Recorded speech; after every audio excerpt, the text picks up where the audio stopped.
तो एक चीज मैं बिल्कुल यहाँ पे क्लियर कर दूं, बहुत इंपॉर्टेंट कि ब्रेस्ट की एनाटमी बहुत ज्यादा जरूरी है आपके लिए, ठीक है। और जो ब्रेस्ट की एनाटमी की इंफॉर्मेशन है वो मैं आप लोगों को इस लेक्चर में नहीं करवाने वाला, तो काइंडली ब्रेस्ट की खास तौर पे जो लिम्फेटिक सप्लाई है जिसके अंदर एक्सिलरी लिम्फ नोड्स आती हैं, इंटरनल मेमोरी या पैरास्टर्नल लिम्फ नोड्स आती हैं, ये दोनों आप लोगों ने लाजमी करनी है जितनी डिटेल में कर सकते हैं। इवन कि मैं ये एडवाइस करता हूं कि अगर आप लोग फर्स्ट ईयर की अपर लिम्फ की बुक निकाल के एक दफा ब्रेस्ट की नॉर्मल एनाटमी को देख सकते हैं और साथ एक्सेला के चैप्टर को, तो ये आप लोगों के लिए बेतहाशा यूजफुल होगा। क्योंकि जब आप लोगों का प्रॉप का वाइवा होता है तो अल्लाह ना करे अगर बंदा किसी भी कॉम्प्लेक्स सवाल का आंसर ना दे पाए तो उससे एनाटमी की चीजें पूछी जाती हैं जिनका आंसर कम से कम आप लोगों को लाजमी आना चाहिए और एग्जामिनर ये एक्सपेक्ट कर रहे होते हैं कि आप लोगों को आनी चाहिए, और ये लॉजिकल भी है, ठीक है। तो आप लोग काइंडली एनाटमी जो है ब्रेस्ट की लाजमी करके जाइएगा। सिस्टेमिक सर्जरी या जनरल सर्जरी के पेपर में एक सवाल एनाटमी का भी लाजमी आ जाता है, तो वो ब्रेस्ट का बहुत कॉमनली आया हुआ है। अब बेले के अंदर जो सबसे पहली चीज जो बेले का टॉपिक मैं टच करने लगा हूं वो है इन्वेस्टिगेशन, कि ब्रेस्ट के लिए डिफरेंट ब्रेस्ट के सिम्टम्स के लिए कौन कौन सी इन्वेस्टिगेशन करवाई जाती हैं। जनरल सर्जरी का जो चैप्टर है बच्चे, रेडियोलॉजी का, वो मैंने अभी आप लोगों को नहीं करवाया, लेकिन मैंने उसका लेक्चर जो है वो रिकॉर्ड कर रहा हूँ अभी। उसका आधा पार्ट रिकॉर्ड हो चुका है, आधा होना है। उसके अंदर आप लोगों को डिटेल में हर इन्वेस्टिगेशन पढ़ाऊंगा जनरली, जो कि बॉडी के साथ जरूरी होती हैं। लेकिन ब्रेस्ट के केसेस के अंदर डिफरेंट इन्वेस्टिगेशन का क्या रोल है हम लोग ब्रीफली यहाँ पे देखते हैं। सबसे पहले आती है मेमोग्राम, ठीक है, या मेमोग्राफी। तो मेमोग्राम के अंदर आपको सबसे पहले ये पता होना चाहिए कि यूजुअली जो हम लोग रेडिएशन यूज करते हैं या आपका टिपिकल प्रॉप का एमसीक्यू है वो कितने सेंटीग्रेड की होती है। इसका यूनिट कौन कहते हैं, सी से सेंटी, जी वाई से ग्रेड। तो 0.1 सेंटीग्रेड की रेडिएशन को यूज किया जाता है मेमोग्राफी के अंदर।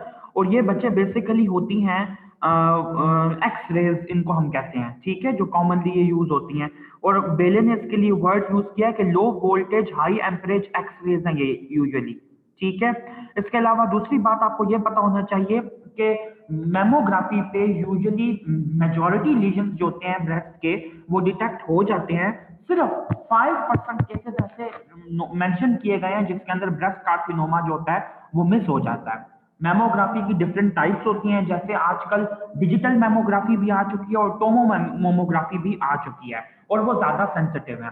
लेकिन अभी मैं उसकी डिटेल में नहीं जाऊंगा, रेडियोलॉजी के चैप्टर में हम लोग उसकी डिटेल बाकी देखेंगे। अगर बच्चे अल्ट्रासाउंड की इन्वेस्टिगेशन की बात की जाए तो अल्ट्रासाउंड यंग वेमेन के अंदर खास तौर पे बहुत ज्यादा इंपॉर्टेंट इन्वेस्टिगेशन है, इन्वेस्टिगेशन का मोड है जो कि ब्रेस्ट के लीजन को डिटेक्ट करता है। अब अल्ट्रासाउंड को हम कब प्रेफर करते हैं और मेमोग्राफी को कब प्रेफर करते हैं ये जरा नोट कीजिएगा।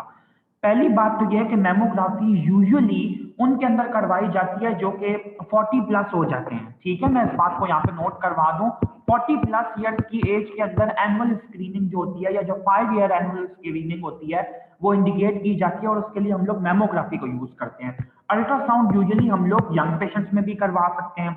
नंबर 2, आपको यह पता होना चाहिए कि जो डेंस ब्रेस्ट होती हैं जिनका मास काफी ज्यादा होता है तो उनको मेमोग्राफी के थ्रू ऑब्जर्व करना, उनके लीजन को डिटेक्ट करना इजी नहीं होता। तो इस केस में हम लोग अल्ट्रासाउंड की इन्वेस्टिगेशन को एडवाइस करते हैं। ये बहुत इंपॉर्टेंट इंडिकेशन है, इसको नोट कीजिएगा। थर्ड नंबर पे जो इन्वेस्टिगेशन आती है that is known as MRI. MRI के काफी सारे जो है फायदे हमारे सामने आए हैं, खास तौर पे ब्रेस्ट के केसेस के अंदर, ब्रेस्ट के लीजन के केसेस में। तो सबसे पहले आपको ये पता होना चाहिए कि वो फीमेल्स जिनकी प्रीवियस कोई ब्रेस्ट की सर्जरी हो चुकी होती है उनके अंदर जो सर्जिकल स्कार होता है उसको ब्रेस्ट के लीजन से डिफरेंशिएट करने के लिए एमआरआई जो होता है बहुत अच्छी इन्वेस्टिगेशन है। तो मैं यहाँ पे लिख रहा हूँ surgical scar versus breast lesion, ये आपको याद रखना है, ठीक है। नंबर 2 पे आपको यह पता होना चाहिए कि जो लोब्यूलर कैंसर होते हैं उनकी मल्टी सेंसिटिविटी को देखने के लिए हम लोग एमआरआई की इन्वेस्टिगेशन को यूज करते हैं। एक चीज मैं आपको यहाँ पे हाईलाइट करता चलूं, फोर्थ ईयर की पैथोलॉजी रॉबिन्स के अकॉर्डिंग खास तौर पे ये वाली बात वहां पे भी मेंशन थी, दो तरह के ब्रेस्ट के लीजन्स कॉमन है, डक्टल लीजन्स और लोब्यूलर लीजन्स। जो डक्टल लीजन्स होते हैं उनकी कॉन्ट्रालैटरल इंसिडेंस का चांस ज्यादा नहीं होता। बात बताने का पर्पज ये है कि फॉर एग्जांपल अगर किसी एक फीमेल में राइट साइड का कोई डक्टल लीजन है तो उसके अंदर ये चांस कम होगा कि लेफ्ट साइड का भी डक्टल लीजन उसके अंदर मौजूद हो।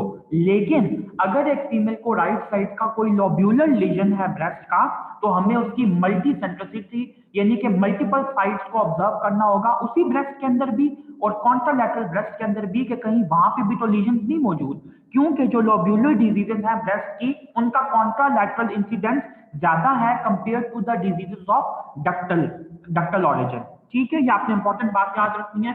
तो एमआरआई दोनों ब्रेस्ट की ऑब्जर्वेशन के लिए अच्छी मॉडलिटी है।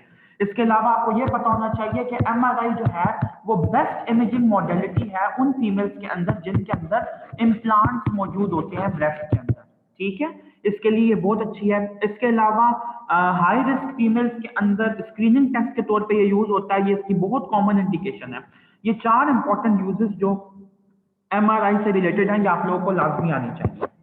अच्छा, एक और चीज यहाँ पे बताता चलूं कि जो ब्रेस्ट के लंपी बम्पी मैसेज होते हैं, लंपी मैसेज जिनको हम लोग कहते हैं, जो कि सिस्टिक अपेयर होते हैं, फ्लूइड लाइक अपेयर होते हैं, जिनके अंदर हमें फील होता है कि फ्लूइड मौजूद है, उन केसेस के लिए हम लोग एफएनएसी को इंडिकेट करते हैं। एफएनएसी एक बहुत अच्छा, एक बहुत कॉमन मोड बन चुका है ब्रेस्ट की लीजन्स को इन्वेस्टिगेट करने का। एक और चीज यहाँ पे हाईलाइट करता चलूं जो कि बच्चे अक्सर मिस कर देते हैं, एफएनएसी से बनता क्या है? Fine needle aspiration cytology. Fine needle, देखें जो एस्पिरेशन है वो कॉमनली की जाती है लिक्विड्स के लिए, ठीक है, यानी कि फ्लूइड्स के लिए बेसिकली की जाती है। तो ब्रेस्ट के वो लीजन्स जिनके अंदर फ्लूइड मौजूद है, जिनके अंदर कोई सिस्टिक फ्लूइड मौजूद है, उनके अंदर एफएनएसी को इंडिकेट किया जाता है और उसके जरिए हम लोग जो फ्लूइड हासिल करते हैं, तो फ्लूइड के अंदर डिफरेंट तरह के सेल्स आ सकते हैं। उन सेल्स की मॉर्फोलॉजी को हम लोग स्टडी करते हुए ये बताते हैं कि ब्रेस्ट का लीजन बिनाइन है या मैलिग्नेंट है। तो एफएनएसी एक बहुत कॉमन इनिशियल इन्वेस्टिगेशन बन चुकी है हमारी क्लिनिकल प्रैक्टिस के अंदर। हम लोग पहले एफएनएसी करते हैं और उसके बाद बाकी बायोप्सीज के ऊपर जाते हैं, अगर हम लोग फॉर एग्जांपल कोई जो मैलिग्नेंट लीजन सस्पेक्ट कर रहे हैं। हम एफएनएसी के लीजन्स को क्लासिफाई करने के लिए एक सिस्टम डिवाइस किया गया है जिसको हम कहते हैं बेथिस्डा सिस्टम। जो बेथिस्डा सिस्टम है वो एफएनएसी के लीजन्स की ग्रेडिंग बताता है कि क्लास उसकी क्या है, क्लास 1 2 या ग्रेड 1 2 3। ठीक है, बेले के अंदर बेथिस्डा क्लासिफिकेशन जो है वो ब्रेस्ट के लीजन की नहीं दी हुई, और मैंने बाकी बुक्स में भी देखा है तो वहां पे भी नहीं दी हुई, इस मतलब श्वार्ट्ज में भी नहीं दी हुई और वॉशिंगटन मैनुअल में भी नहीं दी हुई बेथिस्डा सिस्टम। तो इसलिए मैं आप लोगों को बेथिस्डा क्लासिफिकेशन ब्रेस्ट लीजन्स की नहीं करवाऊंगा। लेकिन बेलियन लंग के अंदर थायराइड के जो लीजन्स हैं जिनके लिए एफएनएसी की जाती है, वहां पे बेथिस्डा सिस्टम दिया हुआ है, तो हम थायराइड के केस के अंदर वो स्टडी करेंगे। ये एक और इन्वेस्टिगेशन है, ये भी मैंने आपको बता दी। इसके बाद बच्चे एक इंपॉर्टेंट आप लोगों को फिगर बतानी है। तो बच्चे ये देखें कि जितनी भी इन्वेस्टिगेशन हमने पढ़ी हैं, they all lead towards this chart. ये जो triple assessment of breast symptoms दिया है, ट्रिपल असेसमेंट के मुतालिक फाइनल ईयर के बच्चों को जब पूछा जाए, खास तौर पे वाइवास के अंदर और मतलब बोर्ड के अंदर, तो उनको बिल्कुल नहीं पता होता कि ट्रिपल असेसमेंट क्या होती है। बहुत ही इंपॉर्टेंट ये चीज है, आप लोगों को लाजमी इसकी सिग्निफिकेंस पता होनी चाहिए कि ट्रिपल असेसमेंट बेसिकली एक कॉम्बिनेशन है 3 तरह की असेसमेंट्स का, जिसके जरिए हम लोग ब्रेस्ट के लीजन्स को की अर्ली डिटेक्शन कर सकते हैं और कॉन्फिडेंट डायग्नोसिस इसका दे सकते हैं ब्रेस्ट के डिफरेंट लीजन्स का। अब ट्रिपल असेसमेंट का निमोनिक क्या है? CIP, clinical, imaging and pathological assessment. Clinical assessment में हम एज कंसिडर करते हैं और एग्जामिनेशन करते हैं। इमेजिंग में हम लोग 2 इन्वेस्टिगेशन जो कि बहुत कॉमनली यूज होती हैं, अल्ट्रासाउंड और मैमोग्राफी करते हैं, और इनको सस्पेक्ट करते हुए हम लोग पैथोलॉजिकल डायग्नोसिस, जो हम लोगों को ट्रू फाइनल डायग्नोसिस बनाना है ब्रेस्ट के लीजन्स का, उसके लिए 2 तरह की इन्वेस्टिगेशन कर सकते हैं। एफएनएसी जो कि सिस्टिक मैसेज के लिए खास तौर पे बहुत अच्छा है, और कोर कट बायोप्सी जिसके अंदर हम किसी भी लीजन की कोर की, उसके सेंट्रल पॉइंट की खास तौर पे बायोप्सी लेके उसको उसकी हिस्टोपैथोलॉजी करके उसको स्टडी करते हैं अंडर माइक्रोस्कोप। ये जो सारी मॉडलिटीज अगर आप कंबाइन करेंगे तो 99.9 केसेस के अंदर आपका डायग्नोसिस कंफर्म होगा और ट्रू डायग्नोसिस बनेगा। ट्रिपल असेसमेंट का ये वाला फ्लो चार्ट है, ये आप लोगों को ड्रॉ करने के लिए भी आ जाता है और आप लोगों से सुना भी जाता है, इसलिए इसको लाजमी कवर कीजिए। So the very next topic that we are going to carry, that we are going to learn today is discharges from the nipple. ठीक है। प्रिंसिपल कॉजेज जो हैं इसकी, जो बहुत इंपॉर्टेंट कॉजेज हैं, मोस्ट कॉमन कॉजेज हैं, वो बोल्ड में इन्होंने लिखी हुई हैं। आए हम लोग सारी कॉजेज को डिटेल में एक एक दफा स्टडी करते हैं। सबसे पहले बच्चों ये देखो कि डिस्चार्जेस फ्रॉम द निपल किस किस तरह के हो सकते हैं। डिस्चार्ज फ्रॉम द सरफेस, यानी कि ब्रेस्ट निपल की सरफेस से डिस्चार्ज हो। Discharge from a single duct and discharge from more than one duct, ये तीन तरह की कॉजेज हैं। डिस्चार्ज फ्रॉम द सरफेस के अंदर बच्चे पेजेट्स डिजीज आ सकती है, जो कि आप लोगों ने फोर्थ ईयर में डिटेल में स्टडी किया है। स्किन डिजीजेज आ सकती हैं, जैसे ब्रेस्ट का एक्जिमा हो जाए, या निपल का एक्जिमा हो, या सोराइसिस आ सकता है, और रेयर कॉजेज में शैंकर आ सकता है। ठीक है। और आपको पता है कि यूजुअली जो शैंकर है ये एसोसिएटेड है ट्रेपोनीमा पैलिडम के साथ। ठीक है। डिस्चार्ज फ्रॉम डक्ट्स के अंदर दो तरह की कॉजेज मैंने बताई, सिंगल डक्ट और मल्टीपल डक्ट। तो जो सिंगल डक्ट वाली है वो ब्लड स्टेन्ड भी डिस्चार्ज हो सकता है, और सीरस फ्लूइड भी हो सकता है, जो कि किसी भी कलर का हो सकता है, लेकिन यूजुअली ट्रांसपेरेंट अपीयरिंग होता है। ब्लड स्टेन डिस्चार्ज की मोस्ट कॉमन कॉज जो है वो इंट्राडक्टल पेपिलोमा है, और जिसके अंदर मैंने आपको ये बताया था कि ब्लड स्टेन अगर डिस्चार्ज आ रहा है निपल में से और ब्रेस्ट का मैक्स पल्पेबल नहीं है, तो आप इंट्राडक्टल पेपिलोमा सस्पेक्ट करेंगे। अगर ब्लड स्टेन डिस्चार्ज आ रहा है और कोई मैक्स भी पल्पेबल है, तो फिर आप लोग ब्रेस्ट का कार्सिनोमा या इंट्राडक्टल कार्सिनोमा सस्पेक्ट करेंगे। ठीक है। दूसरा आप यहाँ पे ये देखें कि सिंगल डक्ट से अगर डिस्चार्ज आए सीरस, तो फिर इसको हम लोग कहते हैं कि फाइब्रोसिस्टिक डिजीज की बहुत कॉमन कॉज है, और नंबर 2 पे डक्ट एक्टेजिया आ जाता है। एक बात याद रखिएगा, एक्टेजिया का मतलब होता है यूजुअली डायलिटेशन ऑफ एनीथिंग। ठीक है। जैसे अगर ब्लड वेसल के ल्यूमेन की डायलिटेशन हो तो उसको हम लोग कह देते हैं टेलेंजिएक्टेजिया। इसी तरह अगर ब्रेस्ट की किसी डक्ट की डायलिटेशन हो तो उसको हम लोग कह देते हैं डक्टल एक्टेजिया। और यूजुअली ये डायलिटेशन परमानेंट होती है, ये रिवर्सिबल डायलिटेशन नहीं होती। तो डक्टल एक्टेजिया का अक्सर जब भी सिनेरियो दिया जाता है तो people start confusing it with bloody discharge और सीरियस डिस्चार्ज। मैं अभी आपको नीचे वाली हेडिंग करवाता हूं तो उसमें आपको क्लियर होगा कि एक्टेजिया का जो यूजुअली डिस्चार्ज होता है वो ब्लैक या फिर स्मोकी कलर का या ग्रीन कलर का अपीयर होता है, या मैं भी आपको दिखाता हूं। ये देखें, discharge from more than a duct है, मोर देन वन डक्ट, तो ब्लडी स्टेन डिस्चार्ज में कार्सिनोमा आ सकता है। ब्लैक या ग्रीन के अंदर डक्ट एक्टेजिया आ सकता है। प्यूरुलेंट डिस्चार्ज जो कि फाउल स्मेलिंग हो, या फिर जिसकी साइटोलॉजी पे आपको जो कम्बैटिंग सेल्स होते हैं जैसे न्यूट्रोफिल्स फॉर एग्जांपल मिल रहे हैं, तो it is obviously infectious in origin. Serous अगर बात की जाए तो फाइब्रोसिस्टिक डिजीज और मिल्क यानी कि गैलेक्टोरिया, वो मैं आप लोगों को ऑलरेडी करवा चुका हूं। अब यहाँ पे समझने की बात बच्चे ये है कि इंपॉर्टेंट एमसीक्यूज क्या क्या आ सकते हैं। सबसे पहले इंपॉर्टेंट एमसीक्यू ये पता होना चाहिए कि चाहे सिंगल डक्ट से डिस्चार्ज हो या चाहे मल्टीपल डक्ट से डिस्चार्ज हो, जब भी सीरस डिस्चार्ज होगा तो सबसे पहले आप लोग फाइब्रोसिस्टिक डिजीजेस ऑफ ब्रेस्ट के बारे में सोचेंगे। ठीक है। नंबर 2, जब भी ब्लड स्टेन डिस्चार्ज होगा तो you are going to think about two things, कि सिंगल डक्ट का डिस्चार्ज है या मोर देन वन डक्ट का डिस्चार्ज है। सिंगल वन डक्ट का डिस्चार्ज है और मैस पैल्पेबल नहीं है तो इंट्राडक्टल पेपिलोमा। मैस पैल्पेबल है और सिंगल डक्ट का डिस्चार्ज है तो इंट्राडक्टल कार्सिनोमा। मोर देन वन डक्ट से डिस्चार्ज है और मैस भी पैल्पेबल है तो आप लोग सिंपली सोचेंगे कार्सिनोमा के बारे में। ठीक है। ये इंपॉर्टेंट इसके अंदर जो बात थी वो मैंने बता दी। अब हम लोग ये देखते हैं कि निपल का डिस्चार्ज कभी भी इस तरह हो बहुत ज्यादा, तो इसके लिए हम लोग ट्रीटमेंट क्या एडवाइस करते हैं। बच्चे ट्रीटमेंट बेसिकली सबसे पहले आपको यह पता होना चाहिए कि जब भी हम लोग फीमेल पेशेंट जब प्रेजेंट करता है डिस्चार्ज के साथ, निपल डिस्चार्ज के साथ, तो सबसे पहली चीज होती है इन्वेस्टिगेट करना। ठीक है। इन्वेस्टिगेट आपने करना है ऑकल्ट डिजीजेस के लिए जो कि मैनिफेस्ट नहीं हो पा रही और आप सस्पेक्ट कर रहे हैं, या आपने रूल आउट करना है कि अल्लाह ना करे पेशेंट को कोई और हार्मफुल लीथल डिजीज ना हो, जैसे कोई मैलिग्नेंसी ना हो। ठीक है। सबसे पहली चीज है इन्वेस्टिगेशन। ये बेसिकली आपने इसकी मैनेजमेंट की अप्रोच में बता रहा हूं। नंबर 2 के ऊपर आती है बच्चे reassurance. Reassurance is more than enough. बेले ने ये बात खुद मेंशन की है कि रीअश्योरेंस या पेशेंट की काउंसलिंग करना एक बहुत ही इंपॉर्टेंट चीज है। और बच्चे याद रखिएगा, ये ऐसे ही नहीं कहा जाता कि डॉक्टर के अच्छे तरीके से बोलने से, डिटेल में पेशेंट को गाइड करने से मरीज की आधी बीमारी वैसे ही भाग जाती है। ये कोई आम कही हुई बात नहीं है। It is a very special thing जो कि उन लोगों को पता है, खास तौर पे जो कि पेशेंट्स में इंटरेस्ट लेते हैं। आप सब लोगों को खास तौर पे ये एडवाइस है और एक क्लिनिकल एक्यूमेंट की बात आप इसको समझ लीजिए कि रीएश्योरेंस या पेशेंट को काउंसल करना बहुत ज्यादा जरूरी है किसी भी किस्म की डिजीज के अंदर, चाहे वो ब्रेस्ट की हो, थायराइड की हो, प्रोस्टेट की हो, किसी भी चीज की डिजीज हो।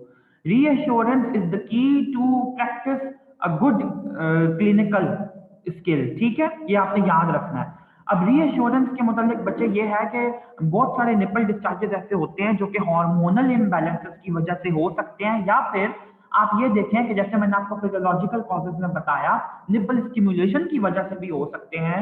तो हर केस को आप कैंसर का केस बना के नहीं बैठ सकते। तो रीएश्योरेंस सबसे दूसरे नंबर पे होनी चाहिए। थर्ड नंबर पे अगर रिकरेंस है और निपल डिस्चार्ज जो है वो ऑफ एंड ऑन चलता ही जा रहा है, क्रॉनिक हो चुका है, फिर आप लोग सर्जिकल ऑप्शंस को कंसिडर करते हैं। जो सर्जिकल ऑप्शन है बच्चे, वो बेसिकली टू टाइप्स की हैं जो कि आपकी बुक ने दी है। एक है माइक्रोडोकेक्टमी, ठीक है, मैं आप लोगों को इसका मतलब भी बताता हूँ, एक सेकंड पहले मैं नाम लिख लूँ, माइक्रोडोकेक्टमी। और सेकंड नंबर के ऊपर आता है हैडफील्ड ऑपरेशन, ठीक है, हैडफील्ड सब एरियोलर रिसेक्शन। मैं आप लोगों को दोनों की डिटेल बताता हूँ ताकि थोड़ा थोड़ा आप लोगों ने लाजमी इसको अगर एग्जाम के अंदर आता है तो मेंशन करना है, ठीक है। अच्छा जी, जो माइक्रोडोकेक्टमी है, सबसे पहले आपको यह पता होना चाहिए कि डोकस का वर्ड होता किस लिए है। देखें, आप लोग पढ़ेंगे कि किसी बंदे को फॉर एग्जांपल कोलीडोकस है, ठीक है। कोलीडोकस का मतलब ये हो सकता है कि उसको स्टोन्स हैं फॉर एग्जांपल सिस्टिक डक्ट के अंदर, तो इसके लिए कोली का वर्ड स्टोन्स के लिए, डोको का वर्ड जो है वो सिस्टिक डक्ट के लिए यूज होता है। बिल्कुल इसी तरह डोको का वर्ड यहाँ पे यूज हो रहा है ब्रेस्ट डक्ट्स के लिए कि उनकी आप माइक्रोडोकेक्टमी कर दें, यानी कि डक्ट्स को एक्साइज कर दें, डक्ट्स को रिमूव कर दें। सबसे पहले आपको यह पता होना चाहिए कि यूजुअली देखिए, for example if this is the normal appearance of breast and nipple, ये देखिए मैं यहाँ पे ड्रॉ कर रहा हूँ, फॉर एग्जांपल ये निपल है, तो इसके ऊपर जो हम लोग यूजुअली इंसिजन देते हैं that is known as tennis racket incision. और इसकी अपीयरेंस कुछ ऐसे होती है कि हम लोग निपल के सराउंडिंग में एक स्ट्रेट इंसिजन देते हैं और साथ उसके अराउंड एक सर्कमफ्रेंशियल इंसिजन देते हैं। इसको हम लोग कहते हैं टेनिस रैकेट इंसिजन, ठीक है। टेनिस रैकेट इंसिजन का बेसिकली फायदा ये होता है कि हम लोग एक्सप्लोर कर सकते हैं सब एरियोलर अप्रोच के थ्रू उस डक्ट को जिसमें से डिस्चार्ज हो रहा है, और उसको हम लोग रिमूव कर सकते हैं, उसको हम लोग एक्सरसाइज कर सकते हैं। दूसरी चीज आपको यह पता होना चाहिए कि अगर हम लोग इंट्राडक्टल पेपिलोमा सस्पेक्ट कर रहे थे अपने क्लिनिकल एग्जामिनेशन की बेस पे, तो वो यूजुअली निपल की सरफेस से 4 to 5 सेंटीमीटर अवे जो होता है पेपिलोमा लोकेटेड होता है। ये टिपिकल लोकेशन बताई है, टिपिकल एक्सटेंट बताया है वेलियन लैब ने, तो काइंडली आप लोग इसको नोट भी कर लीजिए और यही चीज आपको एमसीक्यू में भी आ सकती है। तो माइक्रोडोकेक्टमी में टेनिस रैकेट इंसिजन देने के बाद सब एरियोलरली, यानी कि निपल के नीचे एरियोलर टिश्यू के नीचे अप्रोच कर सकते हैं आप लोग डिफरेंट डक्ट्स को, क्योंकि मल्टीपल डक्ट्स की जो ओपनिंग होती है लेक्टिफेरस साइनसेस बनने के बाद वो निपल के अंदर होती है। नंबर 2, जो सेकंड प्रोसीजर है दैट इज हैडफील्ड सब एरियोलर रिसेक्शन। हैडफील्ड सब एरियोलर रिसेक्शन को हम लोग, ये भी पूरा प्रोसीजर जो इसका नाम है वो भी मैं यहाँ पे मेंशन कर दूं, इसको हम लोग कहते हैं कोन एक्ससिजन ऑफ मेजर डक्ट्स, ठीक है। फॉर एग्जांपल अगर मल्टीपल डक्ट्स की इन्वॉल्वमेंट है, या फिर आपको ये नहीं पता कि जो ब्लीडिंग है या जो डिस्चार्ज है वो अनसर्टन ऑरिजिन का है और आपको ये कंफर्म नहीं हो रहा कि वो कहाँ से हो रहा है, तो फिर आप लोग मल्टीपल डक्ट्स को एक्सरसाइज कर देते हैं और पूरा एक कोन ऑफ टिश्यू जो होता है उसको रिमूव कर देते हैं। अब कोन ऑफ टिश्यू से मुराद क्या है? कोन ऑफ टिश्यू से बच्चे बेसिकली मुराद ये है कि कोन यूजुअली ऐसे अपेयर होती है ना, तो ये जो इसका पॉइंटेड एरिया होगा ये निपल की तरफ होगा और ये जो नीचे इसका बेस वाला एरिया होगा बच्चे, ये पेक्टोरल फेशिया की तरफ होगा। आप लोगों को बहुत अच्छे से इस बात का पता है, मैं यहाँ पे क्रॉस सेक्शन में भी ड्रॉ करके बताता हूँ। फॉर एग्जाम्पल अगर ये फीमेल बीइंग है, ये उसकी एंटीरियर चेस्ट है, तो इसके ऊपर जो ब्रेस्ट होती है वो ऐसे लाया करती है। तो कौन आप लोग ऐसे एक्सरसाइज करेंगे, ये ऐसे करके कि पूरी जो इसकी बेस होगी, ये सारा आप लोग सेगमेंट होगा डक्ट्स का जो इसके अंदर रन कर रहे हैं। डक्ट्स बेसिकली ऐसे रन करते हैं ना, सारे के सारे यहाँ पे आके पॉइंट आउट करते हैं और निपल के अंदर खुलने की कोशिश करते हैं। तो आप ये पूरी कोन जो होगी इसको रिमूव कर देंगे। इसको हम लोग कहते हैं हैडफील्ड सब एरियोलर रिसेक्शन। ये उन दो कंडीशंस में की जाती है, मैं इसकी इंडिकेशंस दोबारा रिपीट कर देता हूँ।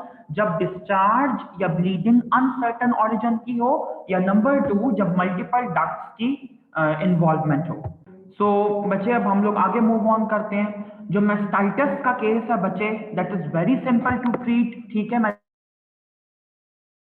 जो ब्रेस्ट की सर्जरीज हैं बच्चे, वो मैं आप लोगों को साथ साथ बता भी रहा हूँ और आगे अभी डिटेल में फर्दर और भी बताऊंगा। तो जो बच्चे मेस्टाइटिस का, एक्यूट मेस्टाइटिस का जो सिनेरियो होता है, इसके अंदर आपको ये पता होना चाहिए, मैं इसका टॉपिक डिटेल में नहीं करवा रहा, वजह बताता हूँ आगे। मेस्टाइटिस के अंदर मोस्ट कॉमनली जो ऑर्गेनिज्म इन्वॉल्व होता है, क्योंकि नाम से पता चलता है कि mastitis is actually acute inflammation, ठीक है, of the breast tissue, breast parenchyma.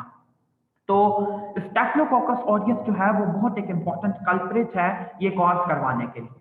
अब याद आपने ये रखना है कि मेस्टाइटिस का ट्रीटमेंट जो है वो बेसिकली एंटी माइक्रोबियल या एंटीबायोटिक्स के थ्रू होता है। नंबर टू, अगर 48 आवर्स तक, मैं रिपीट कर रहा हूँ, 48 आवर्स तक जो मेस्टाइटिस की सिचुएशन है उसके सिम्टम्स रिजॉल्व नहीं होते, तो फिर आप लोग सर्जिकल एक्सिजन की तरफ जाते हैं। और सर्जिकल एक्सिजन के अंदर बेसिकली आप पस ड्रेनेज को, पस को ड्रेन करने को कंसिडर करते हैं, जो कि ब्रेस्ट में एज अ फोकस डेवलप कर चुकी होती है। काफी इंपॉर्टेंट टॉपिक है और जो और काफी इजी टॉपिक है, इसलिए मैं इसको टच नहीं कर रहा। जो ज्यादा इंपॉर्टेंट टॉपिक्स हैं और बच्चों को कम समझ आने वाले हैं, मैं वो आप लोगों को पढ़ा रहा हूँ। तो आप लोग यहाँ पे ये देखें कि 3 इंपॉर्टेंट टर्मिनोलॉजीज यहाँ पे बता रहा हूँ। सबसे पहले आपको ये पता होना चाहिए कि अगर किसी फीमेल में न्यू बॉर्न में एब्सेंस ऑफ निपल है तो उसको हम लोग क्या कहते हैं। अगर किसी फीमेल में एब्सेंस ऑफ ब्रेस्ट है तो उसको हम क्या कहते हैं। और अगर एब्सेंस है निपल ट्रस्ट ब्रेस्ट की तो फिर उसको हम क्या कहते हैं। तो काइंडली इसको नोट डाउन कीजिए। अगर एब्सेंस ऑफ निपल है तो दैट इज नोन एज एथिलिया। अगर एब्सेंस ऑफ ब्रेस्ट है तो दैट इज नोन एज एमेस्टिया। और अगर दोनों चीजों की एब्सेंस है तो फिर इसको हम कहते हैं एमेजिया। जो एमेजिया की टर्म है ये बच्चों को बिल्कुल नहीं पता होती, इसलिए मैंने आप लोगों को ये हाईलाइट किया है। बहुत टिपिकल आपका एमसीक्यू भी है, इसको आप लोग जॉट डाउन करके। Next topic that we are going to do is the comparison of two most common benign tumors of breast. One phyllodes tumor and the other one is fibroadenoma. तो बच्चे यहाँ पे हेडिंग्स देख के इनका comparison आप लोग नोट कर लीजिए। जब आप लोग इसको बेले से रीड करेंगे या अपनी टेक्स्ट बुक से रीड करेंगे तो आप लोगों को काफी आसानी होगी। तो फाइब्रोएडिनोमा और फाइलॉइडिस ट्यूमर दोनों के मतलब मैंने आपको यही बताया कि दोनों ब्रेस्ट के बिनाइन लीजन्स हैं। अब अगर एज ग्रुप की हम लोग सबसे पहले बात करें, जो कि मैंने सबसे पहले बताया था, तो फाइब्रोएडिनोमा यूजुअली 35 ईयर्स से कम वाली फीमेल्स के अंदर होता है और फाइलॉइडिस ट्यूमर जो होता है यूजुअली 40 ईयर्स से ज्यादा वाली फीमेल्स के अंदर इसकी प्रीपॉन्ट्रेंस है। नंबर टू, ड्यूरेशन की अगर बात की जाए बच्चे, तो जो फाइब्रोएडिनोमा होता है इसकी बहुत स्लो प्रोग्रेशन होती है, ठीक है। ये स्लोली ग्रो करता है, स्लोली प्रोग्रेस करता है। लेकिन जो फाइलोइडिस ट्यूमर होता है it has a very rapid growth और इसकी प्रोग्रेशन जो होती है ये बहुत जल्दी होती है। तो ड्यूरेशन की हेडिंग देने के बजाय अगर आप लोग प्रोग्रेशन की हेडिंग दें तो दैट वुड बी बेटर, बेशक ड्यूरेशन को आप लोग काट दें।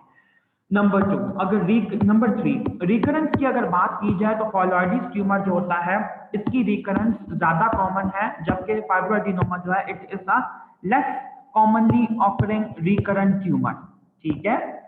नेक्स्ट आपको ये पता होना चाहिए, साइज की अगर बात की जाए तो जो फाइलोइडिस ट्यूमर है ये यूजुअली लार्ज अपेयर होता है और इसकी अपेयरेंस जो होती है वो बॉजुलेटेड होती है।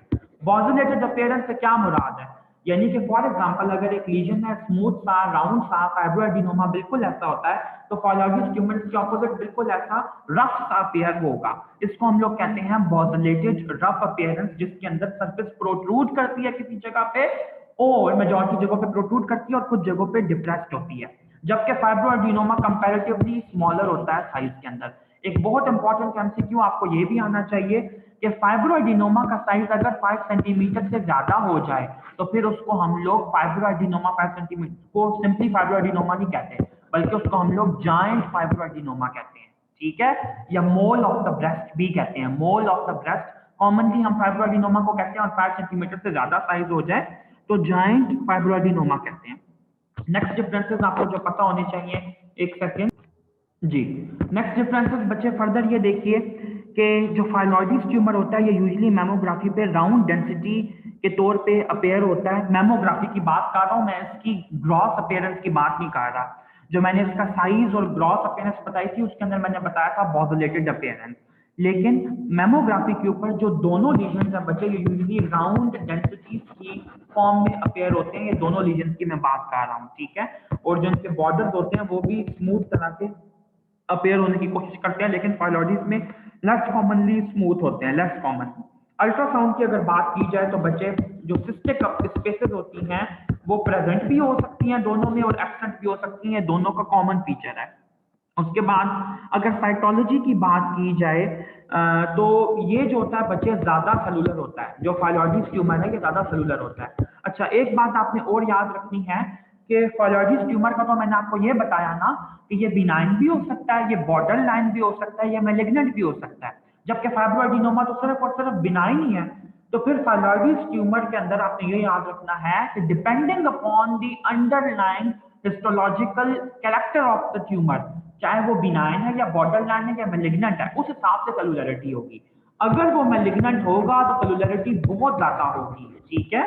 लेकिन अगर वो बॉर्डर लाइन है या बिनाइन है तो उसकी सेलुलरिटी कम होगी, उसके अंदर नंबर ऑफ सेल्स कम होंगे, कम सेल्स रेप्लिकेट करेंगे, कम सेल्स डिवाइड करेंगे। लेकिन जो फाइब्रोएडिनोमा होता है ये हमेशा ही लेस सेलुलर होता है और ये रिजेंबल करता है बिनाइन फाइलॉइडीज ट्यूमर को, ठीक है। मैं यहाँ पे बिनाइन पीटी लिख रहा हूँ ताकि आपको ये क्लियर हो जाए कि जो लो ग्रेड फाइलॉइडीज ट्यूमर है, low grade, medium grade, high grade, तो जो या बॉर्डर लाइन जिसको हम कहते हैं मीडियम ग्रेड वाले को, तो लो ग्रेड फाइलॉइडीज ट्यूमर जो होता है that actually is that actually resembles fibroadenoma, ठीक है।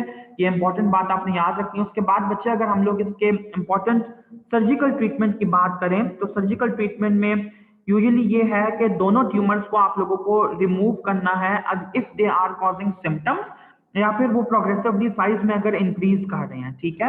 मैं इसके लिए आप लोगों को एक इंपॉर्टेंट इमेज दिखा, ये देखें बच्चे, वॉशिंगटन मैनुअल की जो ये वाली एक पिक्चर है मुझे बहुत पसंद आई। इसके अंदर इसने बड़े बेहतरीन तरीके से पूरे का पूरा ट्रीटमेंट जो है उसको समराइज किया है। आप लोग काइंडली ये देख लीजिए, इसका ट्रीटमेंट डिटेल में लिखा हुआ है। बेले के अंदर फाइलॉइडीज ट्यूमर का ट्रीटमेंट बिल्कुल अच्छा नहीं दिया हुआ।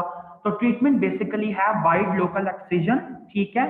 और मतलब बेसिक ट्रीटमेंट इसका ये है अगर ये लो ग्रेड ट्यूमर है। अगर ये प्रोग्रेस कर रहा है या फिर बॉर्डर लाइन ट्यूमर है या मैलिग्नेंट है तो फिर आपको ट्यूमर फ्री मार्जिन और टोटल मैस्टेक्टमी की तरफ ध्यान देना पड़ेगा। दूसरी चीज, अगर पेशेंट जो है वो नोड नेगेटिव है, यानी कि ट्यूमर नोड्स के अंदर एक्सिलरी लिम्फ नोड्स में खास तौर पे नहीं फैला, तो फिर आप एक्सिलरी असेसमेंट इसमें करने की जरूरत नहीं है और एक्सिलरी रिमूवल करने की भी जरूरत नहीं है, ठीक है। दूसरी चीज आपको ये पता होनी चाहिए कि यूजुअली एडजुवेंट रेडियोथेरेपी का कहा गया था कि कोई रोल नहीं है, लेकिन अब ये क्लियर है कि ट्यूमर्स जो कि 5 सेंटीमीटर से ज्यादा होते हैं और जिनके अंदर स्ट्रोमल ओवर ग्रोथ यानी कि ब्रेस्ट के स्ट्रोमा का ट्यूमर है ना, बेसिकली फाइलॉइडीज ट्यूमर, जिन उसकी ओवर ग्रोथ होती है तो उनके अंदर एडजुवेंट कीमोथेरेपी के जो है डॉक्सोरूबेसिन और एफॉस्फामाइड के साथ देना बेनिफिशियल होता है, ठीक है। ये इंपॉर्टेंट बात है। और ऐसे पेशेंट्स का सेमी एनुअल फिजिकल एग्जामिनेशन और एनुअल मेमोग्राफिक और चेस्ट रेडियोग्राफिक का एग्जामिनेशन लाजमी होना चाहिए।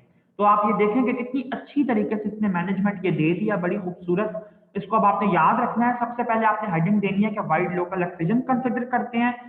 दूसरे नंबर पे आपने लिखना है कि ट्यूमर फ्री मार्जिन या टोटल मस्टेक्टमी को कंसिडर करते हैं हम लोग अगर इसका जो हिस्टोलॉजिकल नेचर है वो पॉइंट आउट कर रही है टूवर्ड्स बीइंग मैलिग्नेंट लीजन, ठीक है। नंबर 3 पे आपने लिखना है एक्सिलरी असेसमेंट की जरूरत नहीं होती। नंबर 4 के ऊपर आपने लिखना है कि 5 सेंटीमीटर से ज्यादा जो साइज के लीजन होते हैं उनके अंदर हम लोग एडजुवेंट कीमोथेरेपी देते हैं विद डॉक्सोरूबेसिन एंड एफॉस्फामाइड। और इनका बच्चे फॉलो अप आप लोगों ने लाजमी मेंशन करना है, ठीक है। जो भी आपने किसी भी डिजीज का अगर ट्रीटमेंट लिखना है तो उसके अंदर फॉलो अप आपने लाजमी लिखना है कि हमने उसको दोबारा बुला के कब चेक करना है। हमारी क्लिनिकल प्रैक्टिस में खास तौर पे हमारे यहाँ पाकिस्तान में सबसे पुअर एस्पेक्ट यही है कि we don't follow up our patients, we don't give a damn about them कि अब उनका क्या हाल है, वो किस तरह प्रोग्रेस कर रहे हैं। इसीलिए हम लोग रिसर्चेस के अंदर भी जीरो लेवल पे हैं, कोई हमारी प्रोग्रेस नहीं है। अच्छा, तो आप लोगों को ये बता रहा था कि इसके अंदर आपने सेमी एनुअल यानी कि कम से कम 6 महीने बाद उनका फिजिकल एग्जामिनेशन लाजमी करना है। और नंबर 2 जो मेमोग्राफिक एग्जामिनेशन है या चेस्ट रेडियोग्राफी वाला एग्जामिनेशन है या आपने उनका कम से कम साल में एक दफा लाजमी करना है। तो ये था बच्चे फाइलॉइडीज ट्यूमर। और जो फाइब्रोएडिनोमा है उसके अंदर सिंपल एक्सिजन इंडिकेट की जाती है अगर वो साइज के अंदर प्रोग्रेस करता रहे ओवर द इयर्स या फिर 5 सेंटीमीटर से ज्यादा हो जाए, जायंट फाइब्रोएडिनोमा बन जाए तो। वरना हम लोग मतलब अगर वो एसिम्प्टोमेटिक है तो उसको हम लोग यूजुअली टच नहीं करते। अब मैं आप लोगों को मीटिंग का न्यू लिंक भेज रहा हूँ, जल्दी से वापस आइएगा।